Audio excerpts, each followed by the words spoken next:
Go, go, go. Why won't you move? Get out of the way. These are all things that I myself, and probably most of you, have screamed while driving. Sometimes you can't even fathom why the person in front of you is doing what they're doing. Multiple thoughts running through your head. What are they doing? What's wrong with them? What an idiot. You can start to feel the rage boiling deep down as you grip the steering wheel harder and harder as you dream of flying by the person with your hands in the air. What is happening here is better known as road rage, and for your sake, mine, and even the person in front of us, it's best if I inform you of some of the small and large dangers of road rage. There are many facts and statistics about people who suffer from road rage, and even many ways to determine if you are one of those people. People with road rage will typically find themselves driving over the speed limit, as well as tailgating slow drivers, honking the horn often, and making obscene gestures. I'll admit, I have caught myself doing some of these things, possibly even every other day or more frequently. A lot of people with road rage have a hard time admitting they suffer from road rage, and chances are they're probably getting pretty angry as you accuse them of it and are thinking of making some obscene gestures at you at the very moment. People who suffer from road rage tend to be easily angered in other situations than driving. They're usually very impatient and don't like to be tested. While driving can be a very nerve-wracking situation at times, there are still many ways to control your anger and avoid it altogether.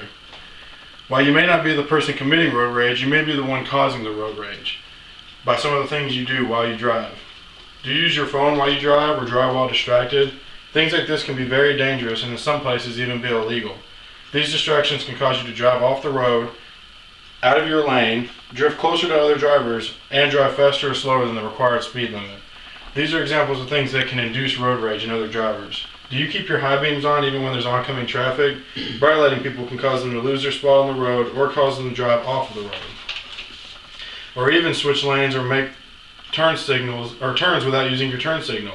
You may not realize at the moment, but switching lanes or turning without using your turn signal can cause someone to not stop soon enough and could get you rear-ended. These are all ways to make someone want to commit road rage. Finally, there are some important and kind of scary statistics you should know about before you get back out on the road. In 2012, there was 33,500 deaths in motor vehicles. Another statistic shows 66% of traffic fatalities are caused by aggressive driving. That means that about 20,000 of those fatalities were caused by aggressive driving. On top of that, 37% of aggressive driving incidents involve a firearm. So it might be a good idea to think about who you're going to make mad next when you're on the road. You never know what they're capable of. Retaliation is a bad statistic as well. Over half of drivers on the receiving end of an aggressive behavior will admit to responding with aggressive behaviors themselves.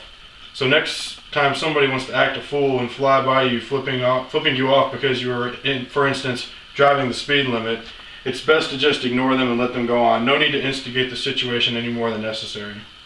Over a 7-year period, 218 murders and 12,610 injuries were attributed to road rage.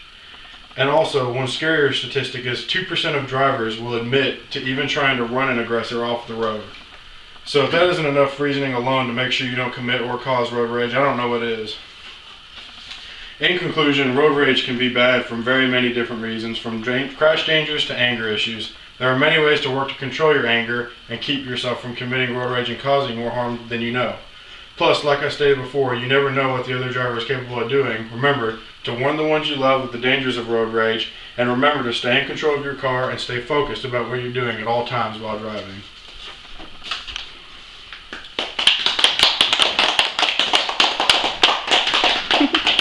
The only bad thing about having